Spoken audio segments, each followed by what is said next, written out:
Okay, welcome back to Visual Golf Science. My name's Simon McGreal and I'm in the climbing mountain stages of playing golf. As you can see, I'm in very awkward lies all of a sudden. This one's a great tip, I think, because most people I see when I'm playing Pro-Ams, they don't change clubs around the green when they're in a very awkward lie like this. I have a 10-yard shot, that's all I've got. I'm only going to move it 10 yards.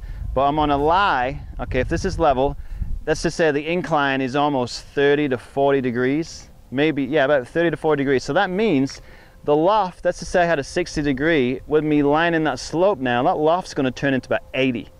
So I basically, if I'm in an 80 yard, I've got to do almost like a half swing off this lie. Obviously my balance is going to be tested if I'm moving around a lot off a really undulated lie. So you want to opt for a pitching wedge, 9-iron, something with really less loft.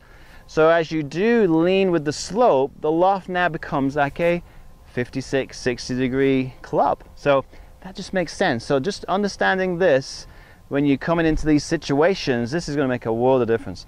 Off this lie again, obviously gravity is forcing me all the way to my right. I'm about 80-20. So again, off this lie, it's going to go left. So allow for that.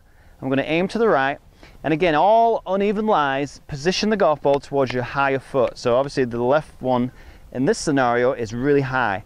Now I have to go wide here because it's such an awkward stance. I mean, I really feel like I'm falling over, but I'm really trying to get a good balanced stance with my right foot really. My left foot's just hanging out. So I'm going to lean the shaft to the left. Again, I want to tilt my hips and definitely my shoulders with the slope, and then focus on an earlier wrist hinge because the ball is in the rough, but I only need a very short swing, so I'll be able to stay balanced. So I'll be able to strike the golf ball pretty consistently. So with a short swing. So again, if I had a longer distance, I'd probably opt for maybe a 7-iron, 8-iron, something that's just going to get it going forwards. So I don't have to do such a long swing because it's just the balance. You lose your balance, you miss the golf ball. You miss the sweet spot. All right, so let's have a look at this. I'm only going again, swing to about 8 o'clock, 4 o'clock. That's as far as I need. Just stay balanced. And that thing almost went straight in the hole. But again, I have my 48 here. This is my pitching wedge, and that thing just still went as higher than my 60 off a level lie. So just experiment with this shot. You'll really understand what I'm getting at. So again, same setup. I'm really just going to set myself. I'm leaning. I feel like I'm leaning left if it was level, but I know all my weight's right here.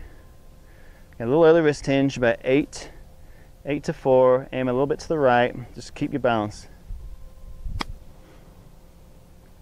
Okay, that wasn't quite as good. I felt myself just go this way a little bit. I don't know if you saw that. The first one was much better. The first one I just stayed there. I stayed parallel to the slope and I was able just to sweep it off the turf. As that last one, I kind of went this way and you can see I dug into the ground a little bit more. So I mean, I kind of understand that, but just that's what you got to feel. Just experiment with this tip and fingers crossed. You'll be able to get that ball popping out, nicely on the green, and saving par. So my name's Simon McGreal. We'll see you back at the website for more tips.